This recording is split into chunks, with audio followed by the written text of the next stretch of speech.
Hello everyone, welcome to Sanmargaha classes. 17ನೇ ಪ್ರಶ್ನೆ ಅಹೋಂ ರಾಜಮನೆತನ ಮೊಘಲರು ಮತ್ತು ಮರಾಠರು ಎಂಬಂತಹ ಚಾಪ್ಟರ್ ಇಂದ 17ನೇ ಪ್ರಶ್ನೆ ಶಹಜಹಾನ್ ಅವಧಿಯನ್ನ ಮೊಘಲ್ ಕಲೆ ಮತ್ತು ವಾಸ್ತುಶಿಲ್ಪದ ಸುವರ್ಣ ಯುಗ ಎಂದು ಕರೆಯಲಾಗುತ್ತೆ ಏಕೆ ಅಂತ ಕೇಳಿದ್ದಾರೆ. 2ರಿಂದ 4 ವಾಕ್ಯಗಳಲ್ಲಿ ಉತ್ತರಿಸುವಂಥದ್ದು. ಓಕೆನಾ? ಸೊ ಶಹಜಹಾನ್ನ ಕಾಲದಲ್ಲಿ ಅನೇಕ ಒಂದು ಪ್ರಸಿದ್ಧ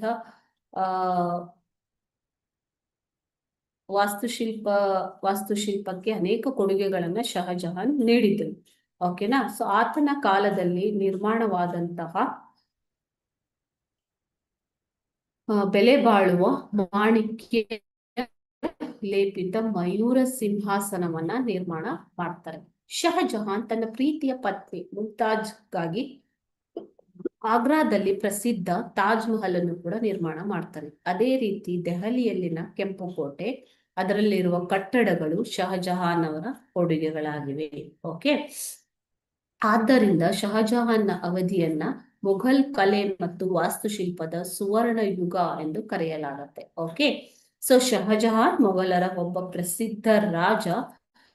ಈತನು ಕಲೆ ಮತ್ತು ವಾಸ್ತುಶಿಲ್ಪಕ್ಕೆ ಅನೇಕ ಕೊಡುಗೆಗಳನ್ನ ನೀಡ್ತಾನೆ ಮಕ್ಕಳೇ. ಓಕೆ, ಸೊ ಪ್ರಸಿದ್ಧವಾದ ಮತ್ತು ಅಗಾಧ ಬೆಲೆ ಬಾಳುವ ಮಾಣಿಕ್ಯ ಲೇಪಿತ ಮಯೂರ ಸಿಂಹಾಸನವನ್ನ ಈತ ನಿರ್ಮಿಸ್ತಾನೆ.